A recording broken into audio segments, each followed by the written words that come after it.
Willkommen zu einer neuen Folge unseres Podcasts. Heute sprechen wir über ein Thema, das viele junge Menschen betrifft. Soll man bei den Eltern wohnen bleiben oder lieber früh ausziehen?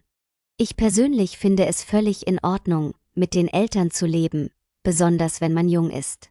Die Miete ist teuer und viele Menschen können sich keine eigene Wohnung leisten. Bei den Eltern zu wohnen bedeutet auch, dass man Unterstützung im Alltag hat. Zum Beispiel hilft meine Mutter oft beim Kochen oder Wäschewaschen. Das spart Zeit, die ich für Studium oder Arbeit nutzen kann. Außerdem fühlt man sich zu Hause sicher und geborgen. Ich kenne viele, die unglücklich sind, weil sie allein in einer kleinen Wohnung leben.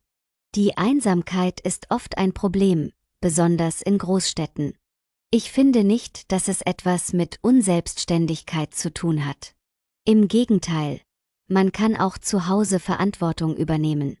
Solange man Regeln respektiert und hilft, funktioniert das Zusammenleben gut. Warum sollte man sich also stressen, unbedingt auszuziehen? Ich sehe das ganz anders. Ich finde, man sollte so früh wie möglich ausziehen. Nur wenn man alleine lebt, lernt man echte Selbstständigkeit. Man muss kochen, putzen, Rechnungen bezahlen, das ist wichtig fürs Leben. Wer immer bei Mama wohnt, wird irgendwann bequem. Es ist auch eine Frage der Freiheit. Zu Hause gibt es oft Regeln, an die man sich halten muss. Zum Beispiel kann man nicht einfach Besuch haben, wann man will. Oder nachts laut Musik hören. Ich finde, die eigene Wohnung gibt einem Raum zur Entfaltung. Fehler zu machen gehört zum Erwachsenwerden. Wenn man nie auszieht, bleibt man ein Stück Kind. Deshalb war es für mich wichtig, mit 20 auszuziehen. Aber nicht jeder ist mit 20 bereit dazu. Manche studieren noch, verdienen wenig oder haben gesundheitliche Probleme. In vielen Kulturen ist es normal, bis zur Heirat bei den Eltern zu wohnen. Dort wird das nicht als Schwäche, sondern als Familienzusammenhalt gesehen. Ich glaube, dass wir zu sehr auf Individualismus fokussiert sind. Familie bedeutet doch auch, füreinander da zu sein. Und warum sollte man sich finanziell ruinieren, nur um allein zu wohnen? Viele junge Leute haben Schulden, nur weil sie die Miete nicht zahlen können. Zu Hause zu leben kann auch helfen, Geld zu sparen für die Zukunft. Vielleicht für ein eigenes Haus oder eine Weltreise. Ich denke, man sollte nicht aus Prinzip ausziehen. Jeder sollte entscheiden dürfen, was für ihn am besten passt. Das klingt schön, aber ich glaube, man gewöhnt sich zu sehr an die Bequemlichkeit. Und irgendwann fällt der Schritt ins eigene Leben noch schwerer. Manchmal muss man sich einfach ins kalte Wasser werfen. Ich habe durch das Alleinleben sehr viel gelernt. Zum Beispiel, wie man mit Geld umgeht oder Reparaturen selbst macht. Das stärkt das Selbstvertrauen ungemein. Natürlich ist es anfangs hart, aber genau das ist der Punkt. Nur durch Herausforderungen wächst man. Wenn immer jemand da ist, der einem hilft, lernt man weniger. Es geht nicht nur um Freiheit, sondern auch um Reife.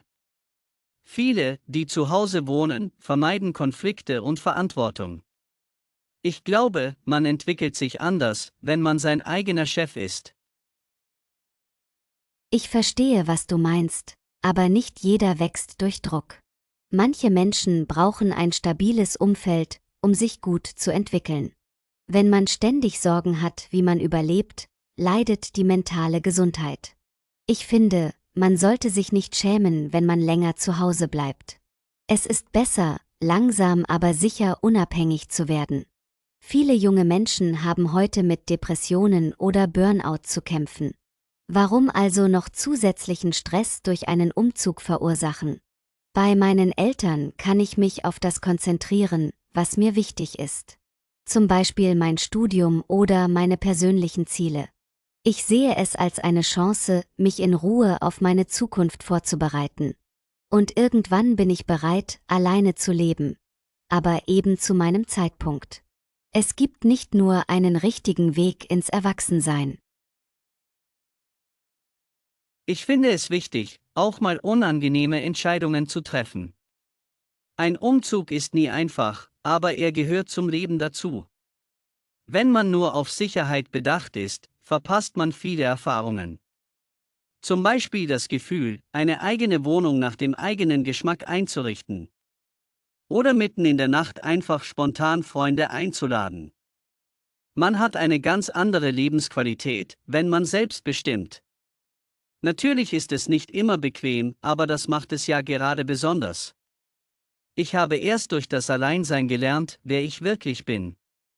Man entdeckt Seiten an sich, die man vorher nicht kannte.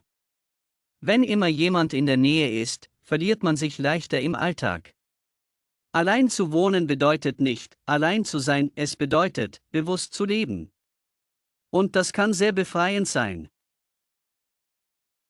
Du sprichst viel über Freiheit, aber vergisst vielleicht die emotionale Seite. Bei meinen Eltern fühle ich mich einfach geborgen.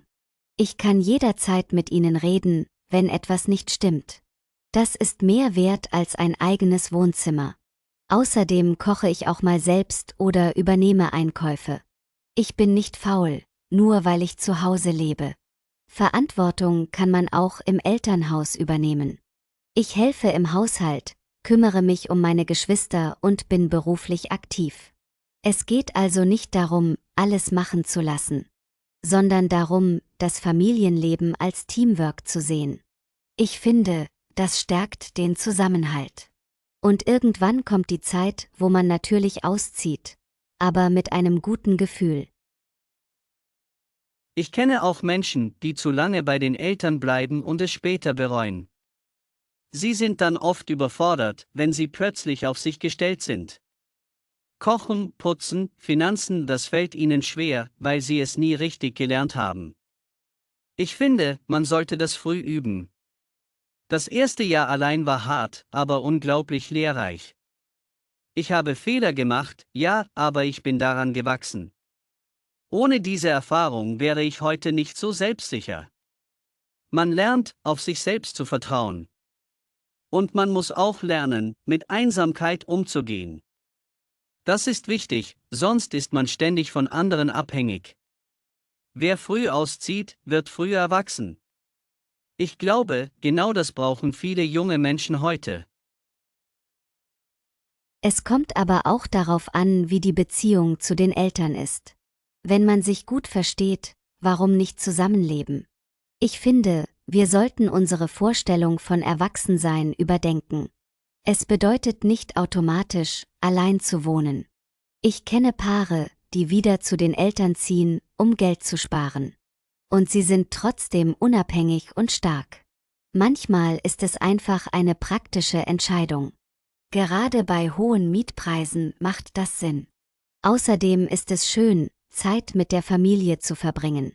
Das Leben ist kurz, und Eltern sind nicht ewig da. Ich möchte diese Zeit nicht einfach ignorieren. Wenn man gemeinsam lebt, kann man schöne Erinnerungen schaffen. Das kann ich nachvollziehen, aber ich denke, man kann auch auf Distanz eine gute Beziehung pflegen. Ich besuche meine Eltern regelmäßig und wir verstehen uns gut. Aber ich brauche meinen eigenen Raum. Selbst wenn ich sie liebe, will ich mein Leben selbst gestalten. Das ist keine Ablehnung, sondern ein natürlicher Prozess. Eltern müssen ihre Kinder auch loslassen können. Und Kinder müssen lernen, auf eigenen Beinen zu stehen. Man wird unabhängiger, wenn man seine Entscheidungen allein trifft. Wo man wohnt, sagt viel darüber aus, wie man leben will. Ich wollte immer frei entscheiden, wann ich esse, arbeite oder schlafe. Und das geht am besten, wenn man allein wohnt. Für mich war das der richtige Weg. Ich denke, wir beide haben gute Argumente. Es hängt wirklich von der Person und der Lebenssituation ab. Nicht jeder hat dieselben Ziele, Stärken oder Ängste. Manche fühlen sich wohl in der Gemeinschaft, andere brauchen Abstand. Wichtig ist, dass man ehrlich zu sich selbst ist. Man sollte nicht ausziehen, nur weil es andere tun. Und man sollte auch nicht bleiben, nur aus Angst. Für mich war es bisher gut, bei meinen Eltern zu wohnen. Ich habe gelernt, Verantwortung zu übernehmen. In meinem Tempo. Und ich weiß, dass ich eines Tages ausziehen werde. Aber ich will das bewusst und vorbereitet tun. Jeder sollte selbst entscheiden, wann der richtige Zeitpunkt gekommen ist. Da stimme ich dir zu, jeder Mensch ist anders. Es gibt keinen universellen Plan fürs Leben. Ich kenne Leute, die mit 30 noch zu Hause wohnen und glücklich sind. Und andere, die mit 18 auszogen und es bereuen. Wichtig ist, dass man reflektiert und ehrlich zu sich selbst ist. Was will ich? Was brauche ich? Was traue ich mir zu? Ich habe früh gemerkt, dass ich meinen eigenen Weg gehen will. Und ich bin froh, dass ich diesen Schritt gemacht habe. Es hat mir geholfen, mich selbst zu entdecken. Aber ich verstehe auch, dass andere sich für einen anderen Weg entscheiden. Solange man sich entwickelt, ist der Wohnort zweitrangig. Es geht um Reife, nicht um Adresse. Dann sind wir uns am Ende doch näher als gedacht. Es geht gar nicht um richtig oder falsch, sondern darum, bewusst zu leben, egal ob zu Hause oder in der eigenen Wohnung. Ich glaube, das Wichtigste ist Selbstreflexion. Lebe ich so, wie es mir gut tut? Oder lebe ich nach den Erwartungen anderer? Solange man sich weiterentwickelt, ist alles erlaubt. Ich möchte einfach das Beste aus meiner aktuellen Situation machen. Und irgendwann bin ich bereit für den nächsten Schritt. Ob früher oder später, das entscheidet jeder selbst. Ich bin froh, dass wir beide unsere Sichtweisen teilen konnten. Es war ein spannendes Gespräch. Das finde ich auch, jeder Lebensweg ist individuell. Es geht nicht darum, wer recht hat, sondern um Verständnis. Ich habe gelernt, dass es viele gute Gründe gibt, bei den Eltern zu wohnen. Genauso wie es gute Gründe fürs Ausziehen gibt. Wichtig ist, dass man seinen Weg reflektiert geht. Und dass man andere nicht verurteilt. Ich bin dankbar für unsere Diskussion, sie hat mir neue Perspektiven gezeigt. Vielleicht hätte ich früher auch etwas entspannter sein können. Am Ende wollen wir alle dasselbe: Glück, Freiheit und Entwicklung. Ob allein oder mit Familie, das Ziel bleibt gleich. Ich wünsche jedem, dass er den für sich passenden Weg findet. Danke für das ehrliche und respektvolle Gespräch.